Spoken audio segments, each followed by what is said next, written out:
welcome. See you later. Welcome, welcome. I love seeing chat. There it is. Um, so Heather, guess what I did last night? What did you do? I went to three different stores. I stopped sharing slides for a second because I'm so Okay. excited. I went to three different stores and I bought Christmas decorations. My daughter sent me on Sunday her house all done up in yeah, all done up in decorations. So That yeah, it is was so cool. pretty cool.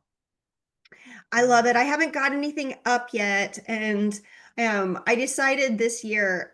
I never do this, but I'm a mom of three seniors, so I feel like I've got to kind of evolve. Otherwise, I'm just going to be a puddle of tears. So what I decided to do this year is decorating for Christmas. I'm doing themed rooms. Ooh, fancy. Yeah, so my favorite room is I've always loved all of the gumdrops and the gingerbread houses and Candyland kind of looking stuff. So I'm doing an entire like room in nothing but just candy Nice. themed. Love that. I love that so much.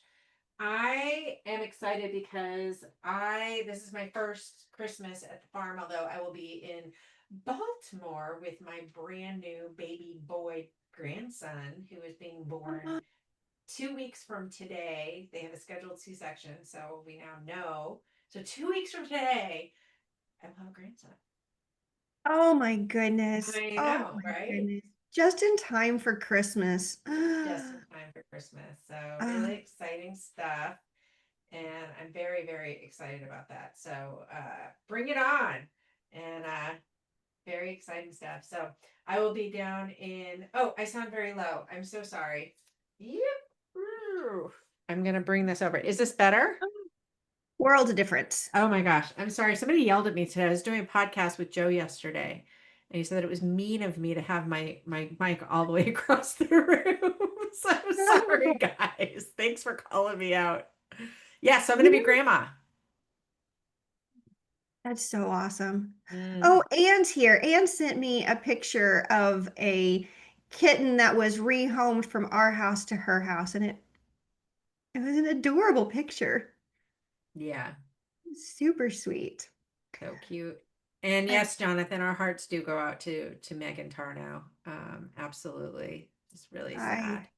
I think that she's done such a good job to say, please continue to reach out. Please think Hmm. of me. So Yeah, I would say just drop a note to her. definitely, definitely. So sending all the love. Absolutely. And it's one of those things that for those who don't know, she was away from home at a conference and her loved one deceased and she wasn't at home in time. And so I think that that's something that each of us that does any type of travel, that crosses your mind, but you always think that can't be me. Hmm. So that's what's going on with Megan, and so she could definitely use some Definitely Megan, we're sending you love, all our love. 100%. And with all of that said, this is an important day. It is an important day.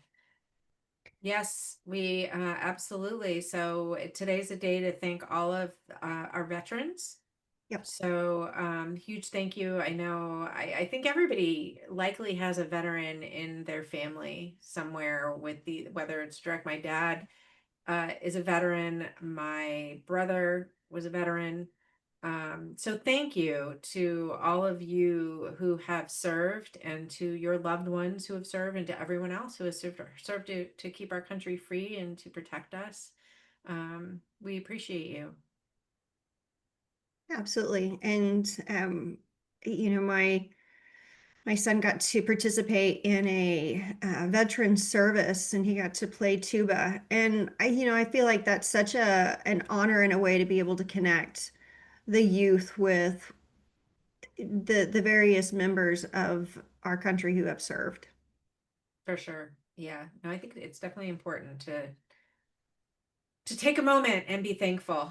It was interesting as I was traveling around the country last week. I was traveling a bit, at a couple of speaking engagements.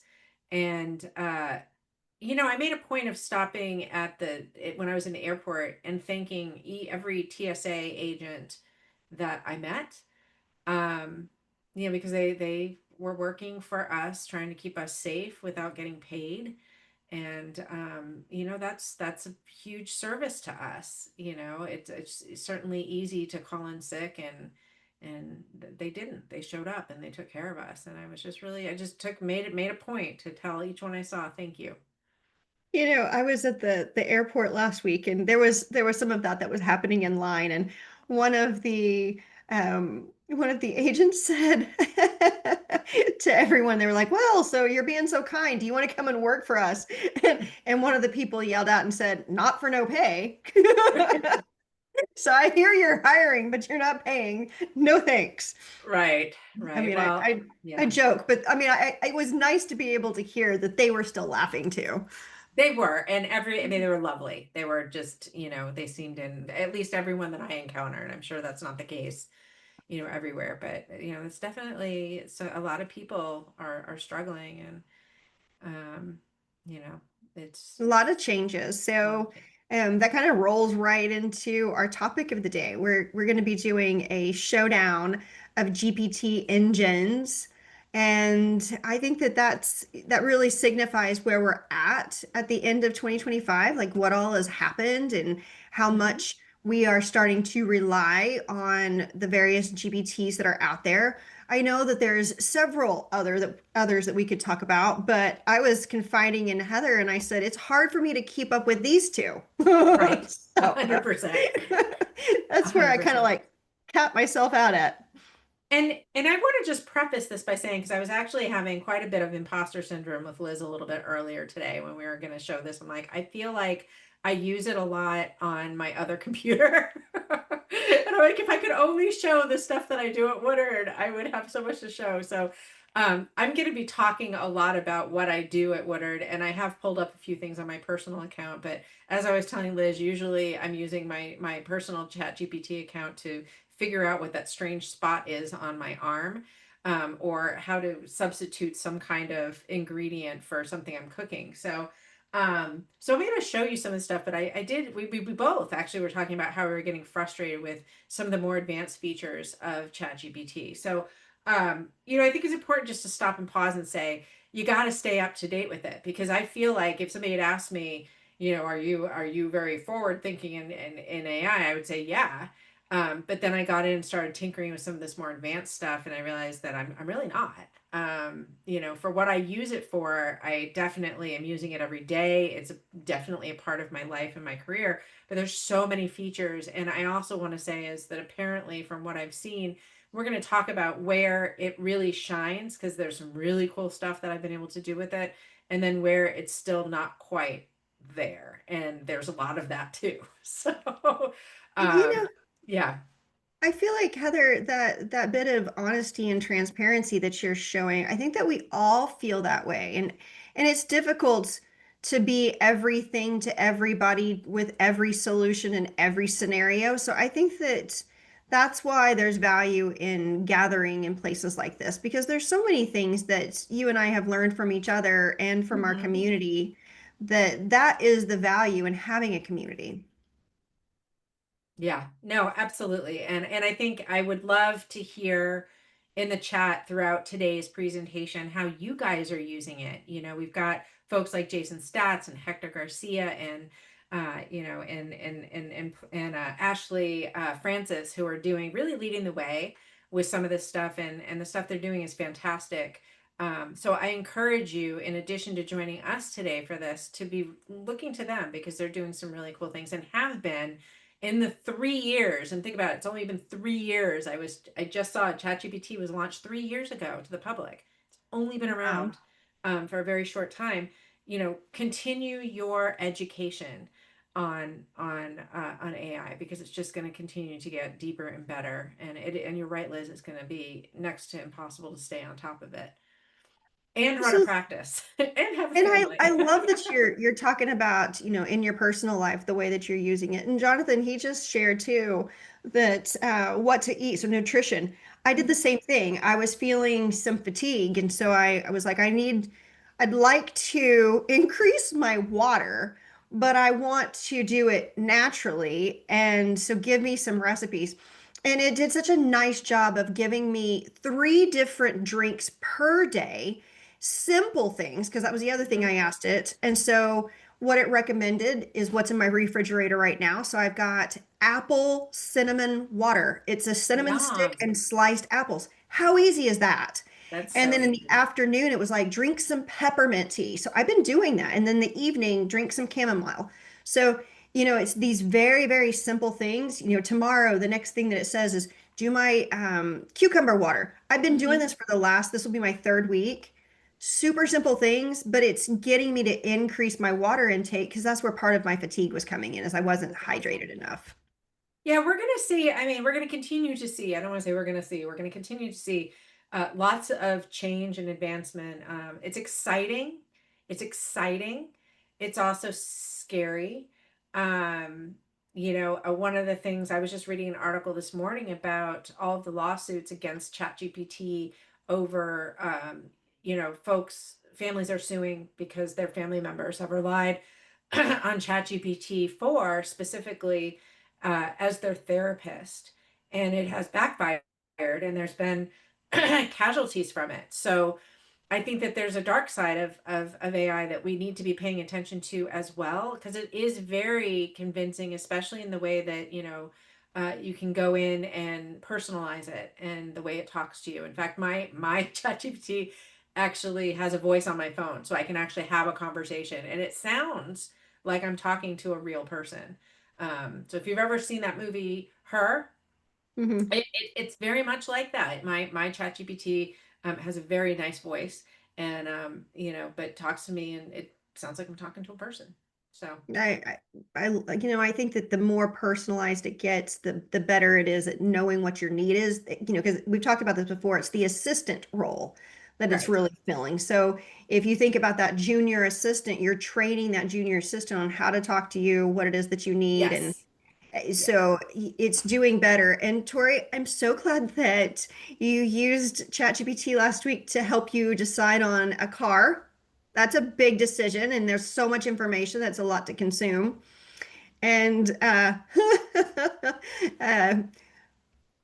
lemon and lime crystals. So that sounds good. I like that. And Jonathan, I South saw, Park. yeah, John, I watched that episode the other day. It was hilarious, hilarious, I'll have very to go fun, and watch it. Give my yeah, two and it was cents. funny because as somebody who has been an AI evangelist, I'm sitting there going, it was just like it was a little too, when things cut just a little bit too close to the bone. I was like a little, feeling that way, but it was really funny. If you like South Park, I think you have I to. do. Oh, I, okay, I I okay, do in small doses. right, Full right, transparency. yeah. Heather, I'm It's gonna let been you a bit much introduce lately. this, and I'm gonna turn my light on because it's my afternoon. Sun has came in and done some weird things right on my glasses, so I'm gonna turn it over to you for a second. Okay, perfect. Oops, sorry, didn't mean to do that. All right. So let's jump into our AI shadow. So Liz and I originally had said that she was going to do Copilot and I was going to do ChatGPT. We're going to kind of go do that, but I think we're probably going to jump into each other's lanes a little bit as well, just because we both have knowledge, a little bit of knowledge in both. She definitely has one up on me on Copilot. I've used it a little bit, but not too much. I am predominantly ChatGPT. So, yeah. You still there, Liz? Liz has an insurance adjuster at her house. And so I have a feeling that she's had to step away to handle the insurance adjuster. I do have her in my living room right now, but no, I was adjusting my lighting, so it's that Oh, okay. afternoon time where it was starting to come right into my eyes. So, yeah, these were the areas that we're going to explore today. So, we wanted to focus on what is it that accountants are looking at, bookkeepers are looking at, and so our core areas are email, content creation, webinars, cybersecurity, branding, team, and workflow. So I'm going to say one of the things that we're going to do is start with email scheduling and client communication. Hmm. This is the biggest pain in the butt I think that I feel. I dread email. The client communication is so important. And I think that part of the reason why I dread it is I want to make sure that I sound thorough with my clients, and I want to make sure that they're able to comprehend what I'm saying. So a lot of care goes into email communication, and I think that that's why it slows me down so much. Yeah. So I am thrilled to share with you these pieces, and I'm just going to jump into Copilots. Hmm. We can go ahead and get in there. Strengths: summarizing threads, draft replies, and booking meetings. I'm curious of those here, how many of you are using Copilot? Because I think that some of you may be familiar with these features. Just because you're using Outlook doesn't mean that you've got Copilot enabled. So I would recommend that you definitely get Copilot. We use ChatGPT, and then I see Jonathan, you're saying just our last week. So Jonathan, this one's going to be something that I find And awesome. I'm going to share with you. Go ahead, Heather. well, the only thing I would say is with the Copilot with Outlook, it does require an additional subscription. So if you're on certain plans of Microsoft 365, you may have to pay an additional charge. So I have Copilot for my business, and I have, it's just me, so I have a basic Microsoft 365, but I pay an additional, I think it's $39 a month for the Mhm. Copilot extension so that I have these features. Just wanted to kind of throw that in there, Liz. I appreciate you saying that because we do have an enterprise level Copilot subscription. Mm. And so this is what it looks like. I did gray out some of my email features so that we wouldn't see everything here. But what I wanted to highlight is I had 31 emails in my inbox. So I was looking at my inbox, and what I can do at the beginning of the day is come over here and click on my Copilot. So this will launch a window where you can expand it. So I've got my Copilot window expanded so I could still see all of my emails coming in. And I can start to ask it some questions down here. So starting with some simple questions, here's a simple question that I ask. I said, so let's tackle my inbox. Scan my entire inbox for the day and show me what deserves my attention first. So prioritize. That to me is huge. And Hmm. then identify 5 emails that matter most. And then the urgency, the senders, the relevance goals, and then summarize those into actions.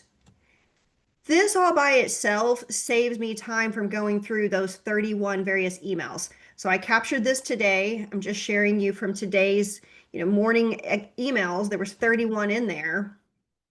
And then I said, um, based on the answer that it gave me for the summary, it gave me those top emails, and then I said, all right, for those emails, now help me to create the replies.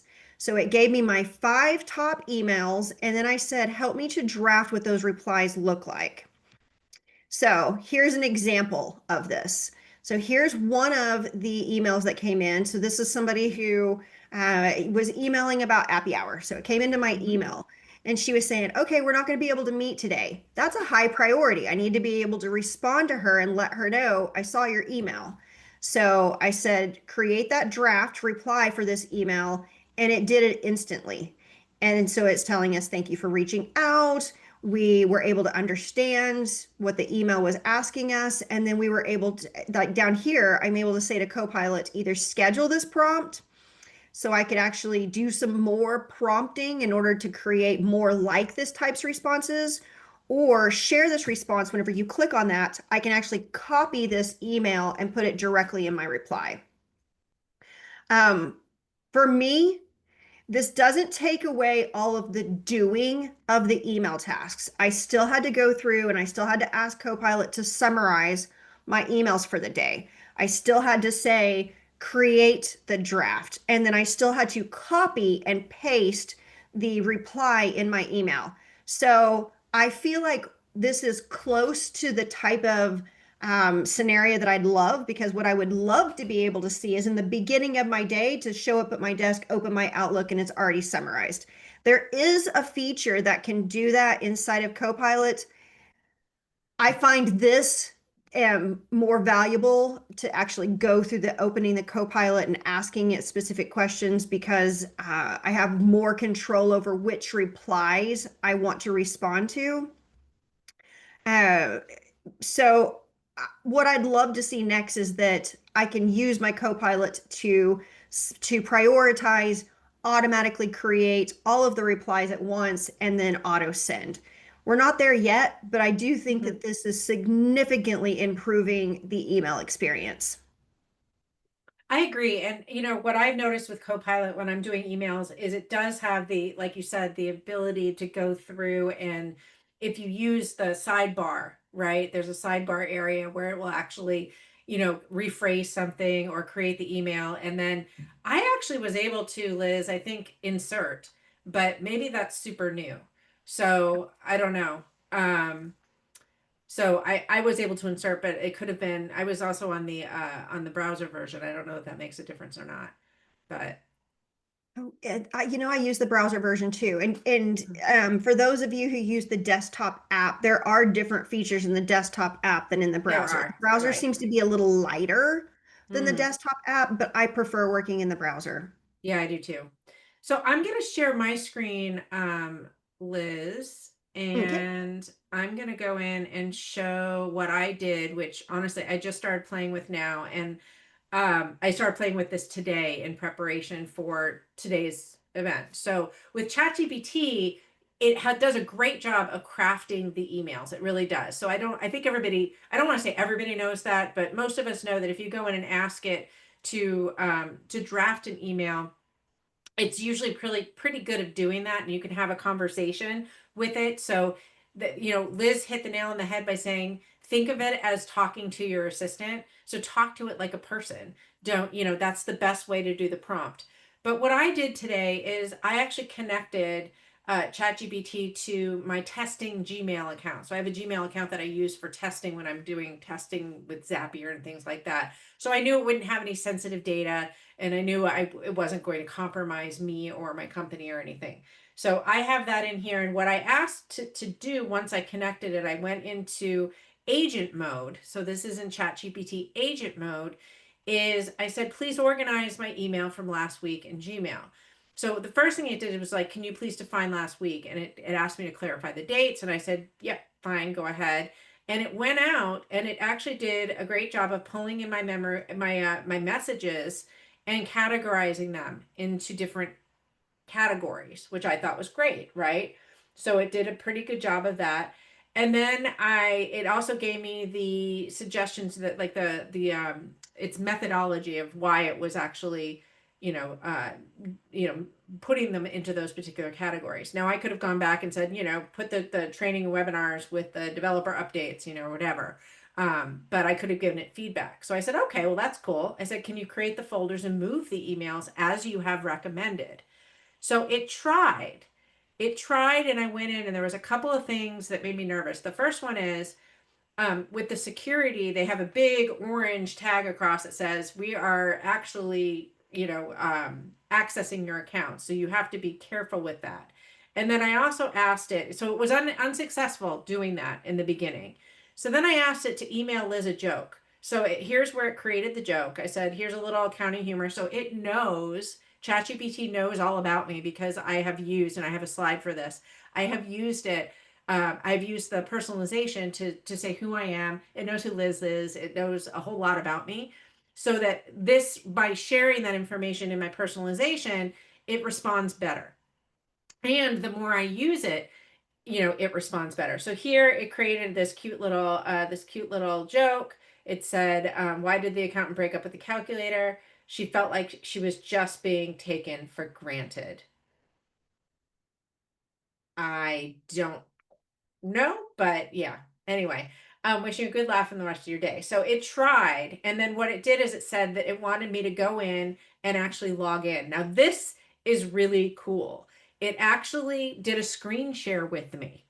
it actually showed, and we can do it here if I ask it to do it again. And I don't know if anybody's played with this, but it's a little creepy. So if I went in and say, try sending the email to Liz again, watch what it does. It's going to start logging in, and you should see it'll start thinking, it's kind of showing me the stuff. This is an agent mode where, remember, agent mode is where it can actually do stuff. So it's setting up its desktop right now. It's actually going to set up a desktop. And now I'm actually viewing its screen, and it's giving me it's giving me its internal narrative. So it's going in, and this is my actual email. You can see that's my right to email, and it's giving me the little internal dialogue that we all have in our brain while it's showing it to me. So it's trying to figure it out. And right down here, it's saying this is sensitive data. Is it doing something wrong, and do I want to stop it at any time? I can. So it's just telling me the problems that it's having. For some reason, it can't go into that recipient to box and enter her email. It keeps putting it in the wrong spot.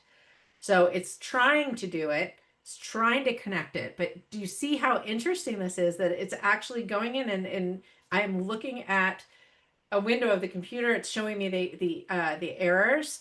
And then as far as the labels, which I asked it to create, if you look over here on the labels, it actually created the folders inside my Gmail account and moved the emails like I asked it to. It was I, able to complete that through the agent. I think that this is definitely a pain point that many of us have. And so, who's going to be able to solve it quickest? And I would say with the highest level security. So I think that we're looking at what's coming, and there's apps out there that will go through and you can plug it on top of your email and it will do these kinds of things. I think it's cool that ChatGPT will do it. But there is a comment that I just wanted to talk about, that you are using a demo account. You are not using I am a not. work email address. You're not testing in that environment because as of right now, we've been, you know, clearly told over and over again by ChatGPT itself that it's not secure right now, as far as when you connect third-party apps. So we don't know Right. where all of that data is going. I'm gonna try and send this. It finally did it. You know, Liz, I was working on this for quite a while earlier, and it wasn't able to get that email to you. It thinks it can do it now. Would you check your email when I hit send? And let's see You if it actually got does it. it. Let's see. I'm watching my inbox right now. Okay, let's see how long it takes it. But anyway, going back to that, just to show you where I had asked it before to go and create the labels, it actually, I showed you in that window that it actually had created those labels. So here it's saying the address, there's an error because the subject was mistakenly typed in the to field. So now it's going to try and fix it again. So it's struggling. The question that I have here is, once it gets it right this time, is it going to get it right all the time? And then could I actually have it send like a group email? Can I talk to it now and tell it, hey, now that you know that you have access to my Gmail, can I send emails just by asking it to send an email? So really interesting stuff. So we got a couple of questions, and to reiterate, what I was saying was, when it comes to connecting third-party apps, no, I would not connect a business email to it. It is not secure in that kind of fashion. In fact, whenever you go to use the agents, it gives you prompts that says ChatGPT is telling you it is not secure. So it's telling you from a standpoint of connecting third-party apps, there's not the same level of security as if you're staying in just the ChatGPT environment. So the I second part of that question is, if you are on a paid subscription and you're inside of ChatGPT, inside of one of the pro or enterprise types of environments, that is secure as long as you are turning off the sharing of data. Yeah, Anything and I to think add that what there? I read, Liz, when I went into the privacy, it is secure as far as your data and what you're putting in there if you have a business account. So it does have, it did say it had what's the word I'm looking for? Enterprise level security. What it doesn't do is it can't protect you from a phishing attack. So if I asked it to go in and it opened up these emails, right? it could Mm. inadvertently download a virus onto my computer, or, open something up that would then send out a bunch of, emails to people from my account. So in that case, I would never connect it to my Outlook account. Now, I'm not an IT professional. I would lean on an IT professional team to make that decision for me. But I agree with you. I would never connect it at this point.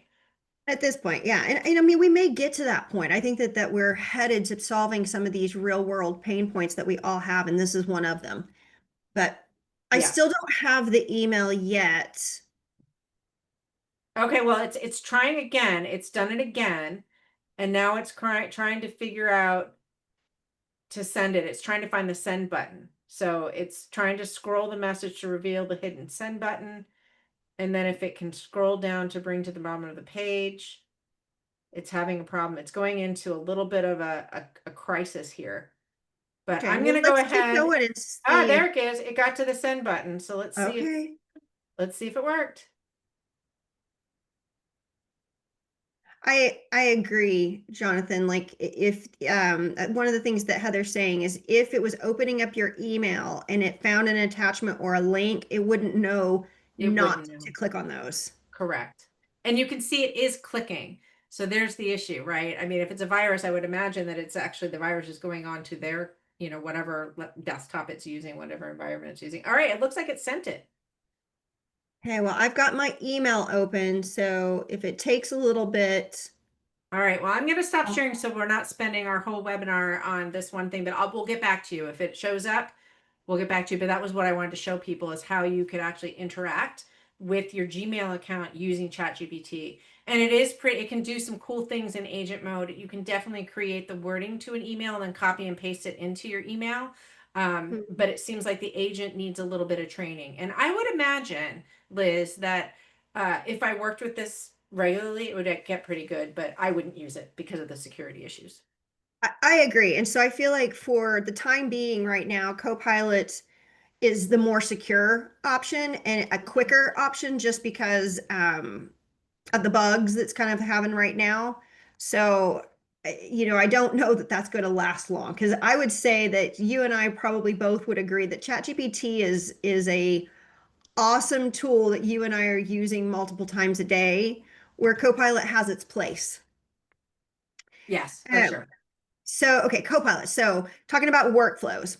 Here's one of the things that we do with Copilot on a daily basis. We record our meetings in Teams. So, one of the reasons why we made a transition over uh, into Microsoft was for this particular thing. We wanted to be able to cut down the amount of apps that we were using. So we no longer use Zoom inside of the firm. We use Copilot. I mean, we use Teams.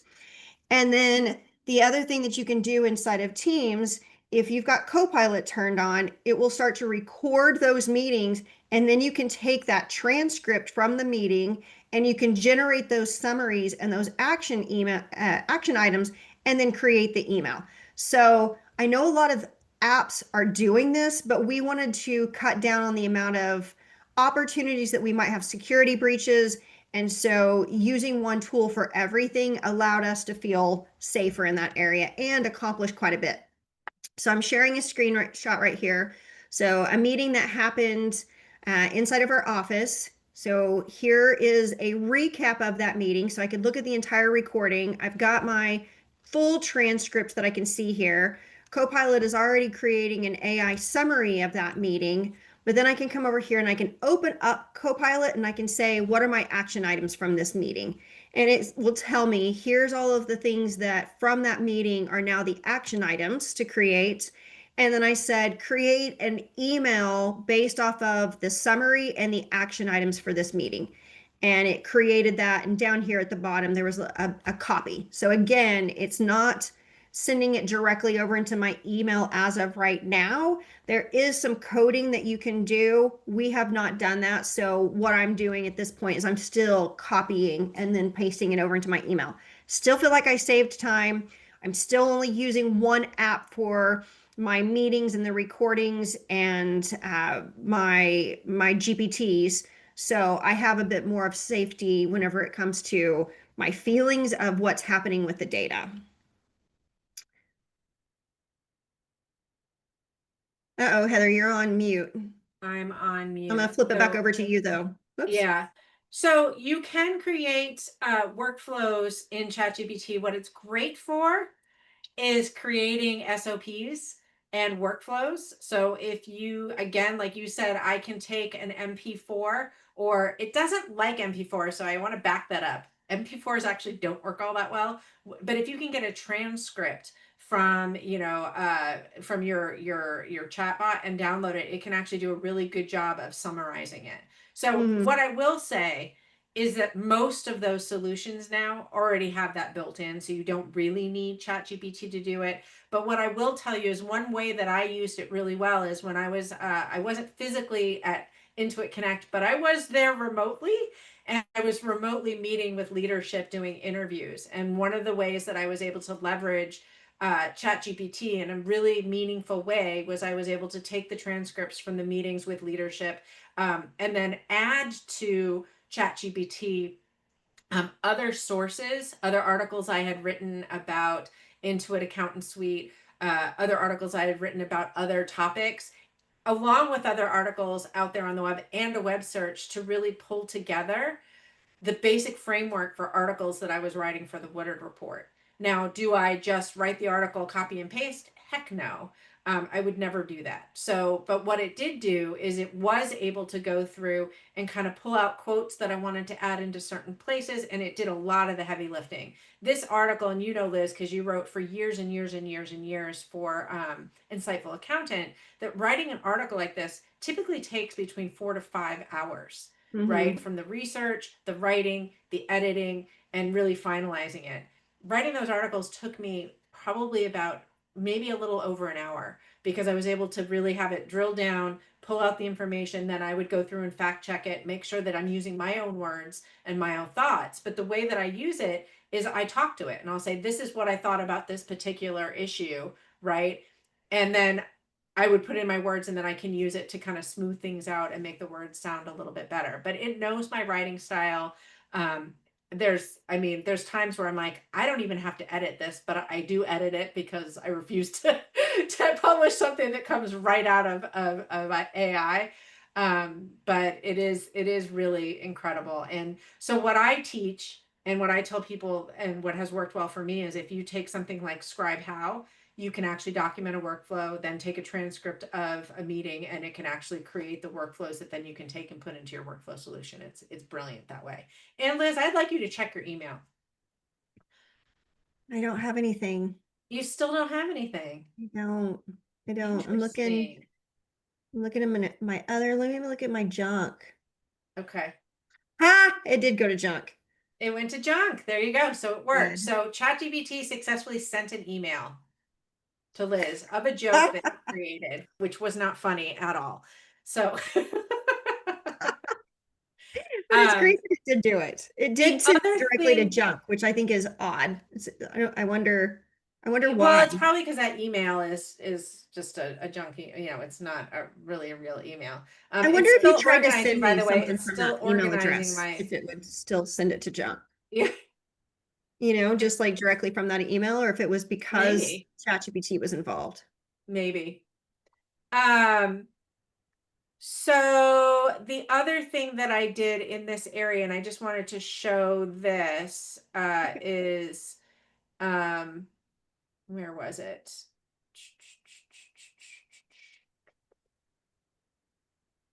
I gotta find it. I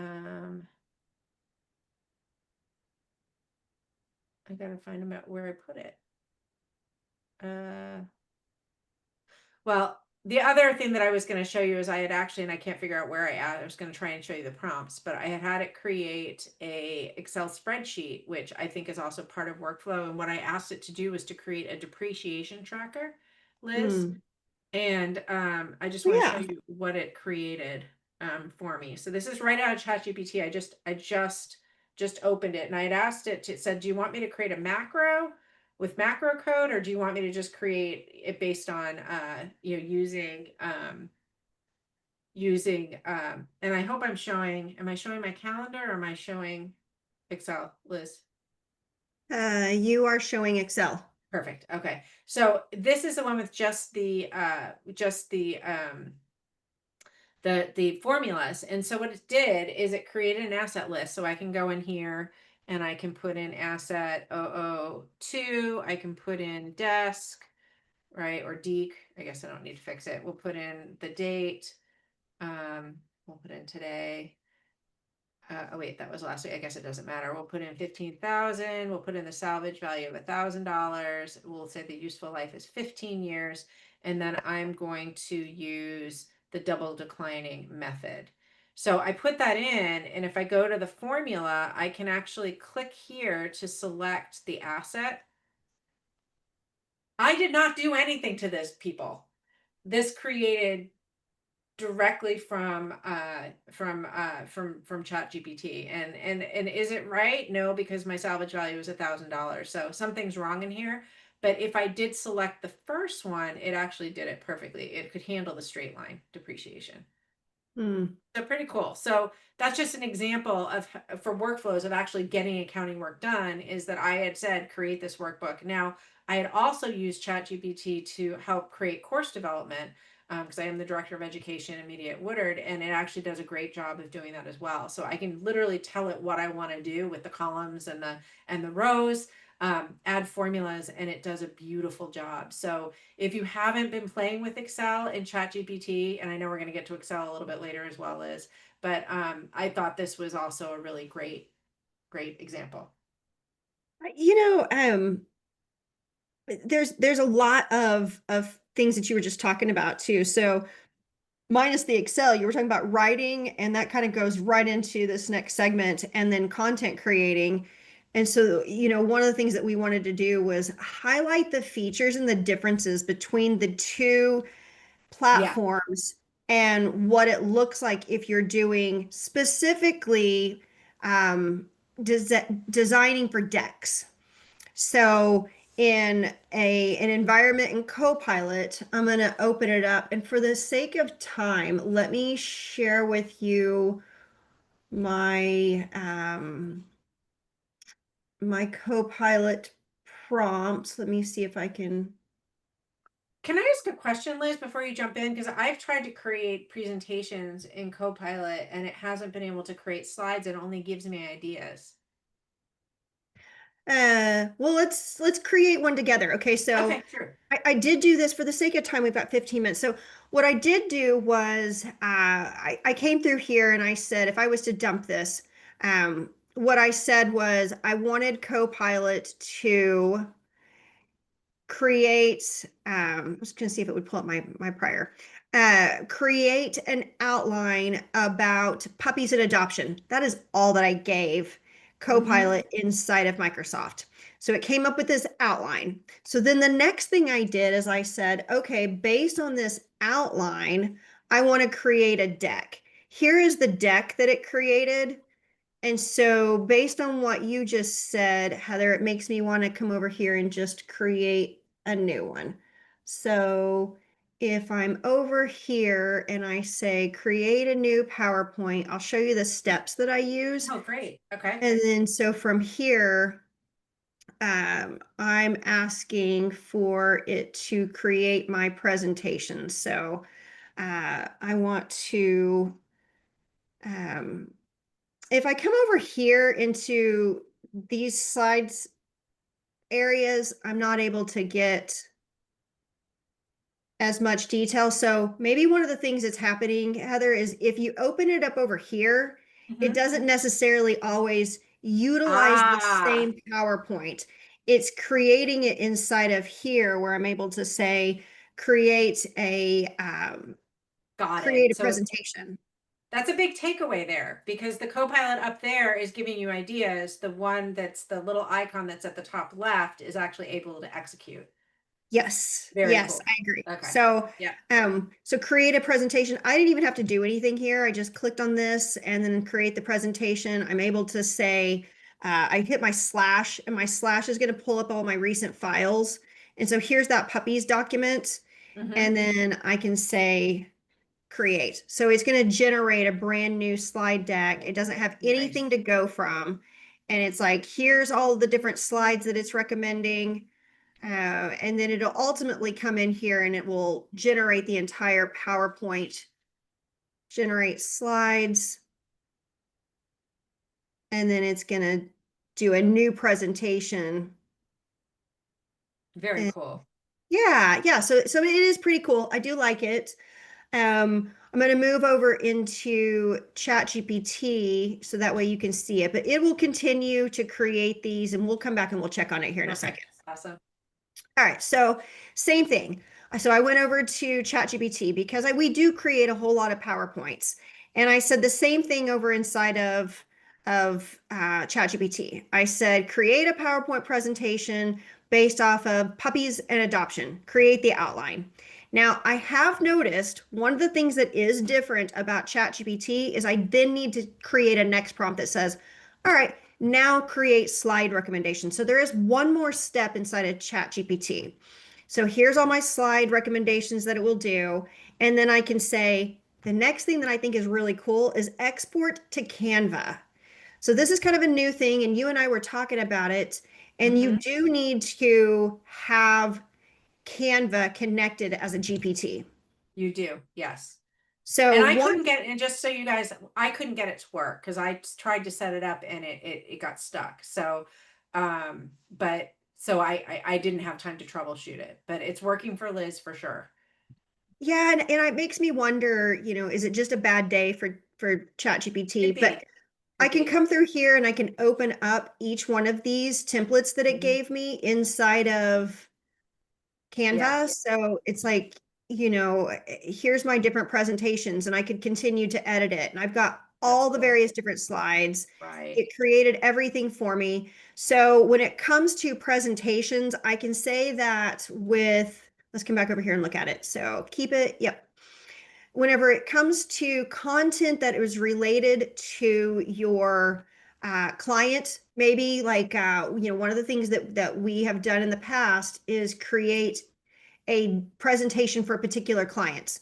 So one of the things that it did in my create this outline is it said based on that topic, it's going to try and find relevant information inside of the existing files, which Hmm. if I had existing files inside of Yeah, Copilot, I could actually tell it slash whatever files to pull from. So that way it would create the presentation based on a bunch of different files. So that is kind of a cool thing whenever you're talking about client specific content creation. Over that in is cool. ChatGPT, there are those project folders that many of you Yes, are probably already using, so you can do the same kind of concept. But this is a really fast way to at least, you know, give you something to then start to edit. And ChatGPT, in my experience, it loves to give you 4 different examples. And so you can go through here and you can see what are the various different it's um, slick. Yeah. yeah, yeah. What are the various? That one seems to be a little broken, but whatever. You've got 3 other ones to choose from. I agree with you on ChatGPT. You know, we had I was building out a course for Woodard, and it was a lot of it was based on content we already have. I mean, we have over, gosh, I don't even know how many hours. I think we have something like 160 hours of content through our membership program. And so I was able to pull up the different PowerPoint decks into ChatGPT, and we have an enterprise level, so it's all very secure. But I pull up that information and I said, okay, I need to pull from these like 6 presentations to start on this workshop, and it did it. And so it went through, and you basically pull it into the project and you say, here, you know, it'll, you can add all the files you want, and then it just kind of creates this little, you know, encapsulated work area where it only looks at that data, and you can ask it to look outside of it if you want, and it will cite it, which is fantastic because it used to be that Perplexity was the only one that did that, but now ChatGPT 5 does that as well. So really, really cool stuff. Again, if you are a content creator and you're not using AI, you gotta, you know, I'm not telling you to let AI build all of your content. I'm telling you to leverage AI to build your content. And if you're looking for a really incredible slide app, AI powered slide app, gamma.ai is the one you want. It's incredible. And what I do now is I use ChatGPT to go through the outline process, Liz, and the development of what I'm going to do and all of the content. And then I paste it into Gamma, and we have our brand template in there, and it just spits out the slides. It's incredible. So love, love, love, love Gamma.ai. Or it's Gamma Gamma app, dot I think AI. it's called, not Gamma Gamma. AI. Okay, my app. Let me grab Oh, the cool. URL. Thanks, because I was getting ready to do the same thing. Let's go grab that Yeah. So URL. right here, and it does. They do presentation websites. They do all kinds of stuff, but it's $180 a year for one user. Surely will not be $180 a year for very long because it's great. The other thing too is, for those of you here who are doing advisory services, the other thing that you can do is you can pull in financial statements and you can have it in a Word doc inside of Microsoft. You could do it probably either place, but because we use Enterprise Copilot for client type of work, it's more secure. So I would use that environment whenever it comes to client names and those sorts of things.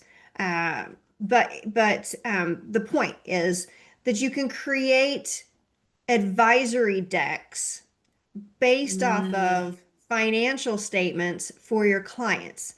So if you're wondering what to say, you could actually pull in what kinds of things should I talk about with my clients, review these financial statements. So it'll actually help you to start to build what that conversation should look like. I love it. While we're talking about cybersecurity, security in general, again, I do use both. I'm a fan of both Copilot and ChatGPT. They both have strengths that we lean on, depending on the scenario. I do feel like Copilot has got more security built into it. And maybe that's the reason why it's also slower to adapt new ideas. Or maybe they're slow at Microsoft just in general. But there are things about Copilot that when it comes to client specific content, I'm doing it inside of Copilot. Mhm. Yeah, I agree with you. I feel like Copilot it is you're working within the SharePoint environment, right? Which is Mhm. secure. You're not going outside of that. Now with ChatGPT, you can have, role-based, or I don't know if it's role-based users, but you can invite and view users in. Data is not shared to the open platform by default. So you're not training the model. It is now shut down by default, which it used to be that you had to actually and ask it to do that. It supports single sign-on, which we use at Woodard now. So it is we sign on via our Microsoft account, and it does have an integration with SharePoint and Google. On their website, it says that it's enterprise level security. We have not enabled it to our Microsoft environment at Woodard because we are not yet comfortable with that. Mhm. We're not at the point where we're ready to flip that switch. We still feel like it's not where it needs to be. So um, I think that once they get there, and I don't know if they will, because like I said, with the Microsoft environment, it's contained in itself. When you start adding open APIs, I think that there's a lot more due diligence that has to be done to make sure that it's secure. But from where I sit, I feel like ChatGPT is more flexible, Mhm. and offers more options because you can connect other things to it, and it's pulling from other, additional sources. But I think that you give up some of the security when you choose to use it. I appreciate you saying all of that because it's the voice of reason. Mm-hmm. Do what you're Yes. comfortable with, and as of right now, things are moving so quickly that it's Yes. okay in the security place to move slow. Yes. So big old disclaimer here is that we were not just because you can connect Google and SharePoint to ChatGPT, we are not suggesting that you do that. We are suggesting that you talk to a qualified security IT professional to find out if it's the right move for you. And we're not telling you that we're that. I appreciate that. So this is another cool thing so collaboration and team management. Because we are in a Microsoft environment, I'm going to show you some of the things that we can do that Copilot has got access to. So inside of our Microsoft environment, task summary, action tracking, meeting agendas, meeting generation, transcript actions. We talked about the transcript and then team file access. So Here is an example of I asked Copilot, what are the high priority items that I should be looking at? So it came up and it told me some things that I need to be thinking about this week. So it was able to pull those items in. Here's another scenario right here where I asked Copilot, what is my team working on this week? And so it was able to come back and say, of my various different team members, here's what they're doing. So it was able to tell me That's which cool. users, who was doing it, what are they working on. And so out of 178 items for this week that's been opened and accessed, some of that is a lot of that is email, but it was able to say, we've got some initiatives that are happening. So, team morning meetings, we've got some agenda items that are being created. And then, this is client work right here. So, it's able to pull in various different types of files to be able to tell you as a manager, what is it that your team's doing. I love that. I think that's pretty cool. That's And really Heather, cool. in the sake of time, I'm just going to swing it over to you really quick. Yeah, absolutely. So I mean, you can do some of this stuff in ChatGPT. You know, you can do the custom instructions, right? You can tell it about your organization. You can tell it how you like the kind of the tone of all of the responses that it gives. You can ask it to use certain words or avoid certain words, right? So you can give it coaching language recognition. You can also upload, like I said, you could upload meeting transcripts and it could do kind of the same thing. It's not as pretty with a, graph, although you could probably train it to do that. The other thing that I would say is that most of the apps like Fireflies, we use Avoma at Woodard Otter AI, they have that kind of functionality, and even Zoom has functionality that's similar to that built in where it can do those summaries. So I think that just having it look across the entire Microsoft environment, I Mm. think that Copilot wins hands down on that. I think that you could certainly get something similar functionality using ChatGPT and OpenAI and other platforms. But I think between ChatGPT and Copilot, Copilot wins. This would be one of those areas where I'm going to say we don't really have a whole lot of time to dive into it, but I'm going to Mhm. say ChatGPT wins. So when it Yes, for comes to sure. branding and marketing, being able to pull in and strategize, if you've got those files existing already inside of the Microsoft environment, then it's going to be able to pull those things in. Yeah, But whenever like you said, ChatGPT is more flexible. And so it's nimble in the ways that you want to content create. that's right.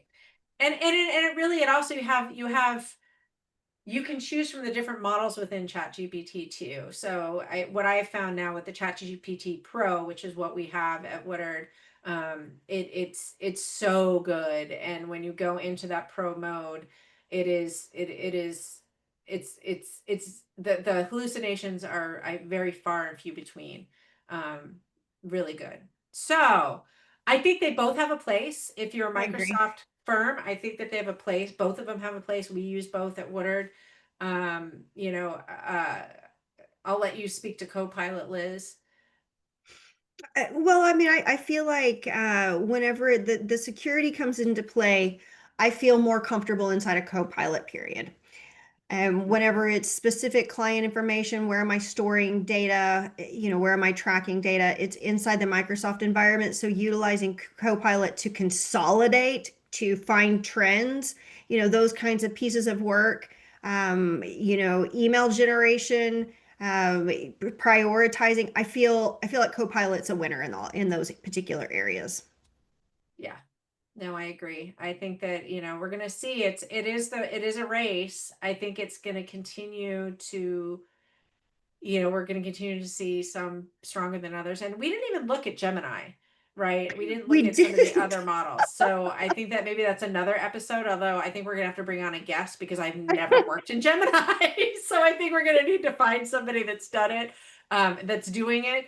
But I think that people would really be interested in that. So, I agree. I mean, and awesome. I feel like there's enough of what we are evaluating on a weekly basis that it keeps me plenty busy. Yes. And then we have But these words of wisdom, which Leia had actually found for us, and I'm pretty sure it's probably AI generated. So it should say dash chat GPT or Copilot. I love that. And Yeah. I even saw a comment where Jonathan, you were like, I need to hire a consultant. And it makes me think that even here amongst our peers that are together, one of the people, Chris Scott, you've had several different comments throughout the episode that makes me want to say, if you want to come on and you want to give some more Yeah. guidance in some areas, we would love that because I feel like we learn from each other. Heather and I are Definitely. hands-on all the time, but that does not mean that we are the expert in Copilot or in ChatGPT. Right. So, it's really about sharing of the ideas. Awesome. Awesome. That would be fantastic. And it said Jean is using Gemini, not using it for business, but using it on the phone. And I mean, you're using it more than we're using it. So we would love to, we'd love to do that. So we're going to be doing some really exciting things. We kick off our accounting AI technology showcase next week with Canopy. They're going to be showing us how AI is being embedded into Canopy, which is a workflow solution. And then we have a very special one, guest, another very special technology provider coming in on December 2nd, which will be announced very soon. So you don't want to miss that. I can give you a little hint. It is a GL. And then we're going to have our New Year's Eve party. And then on the 13th of January, Double, formerly Keeper, will be joining us for the Accounting AI Technology Showcase. So stay tuned because we're going to be doing these AI showcases uh, until we can get through as many as we can. So we're going to be bringing all these apps in so that we can see how AI is really being infused into these applications. So we're I really excited to be doing this. We both are, because I feel like this is where the value of AI really comes to play inside of accounting. So, a Yeah, lot of apps are wanting to showcase with Appy Hour to bring to you. If you know of somebody who you think that we should add to our list, let us know. We're happy to, especially during this AI showcase, we're bringing in even new solutions that haven't been formally known inside of our environment. So, there's a lot of things that are coming to play, and if you know of apps that we should talk to, share along with us who they are. please. So we have some big names coming in, and small names coming in, and we're really excited about it. So we look forward, and all of them will be recorded and posted to our YouTube channel. So we want you to make it live, but if you miss one, you'll be able to find it on our YouTube channel. So great to see all of you. Thank you. I know we ran a little bit over, but we adore every single one of you, and we appreciate you coming and hanging out with us. Big thank you. Take care. Bye, everyone.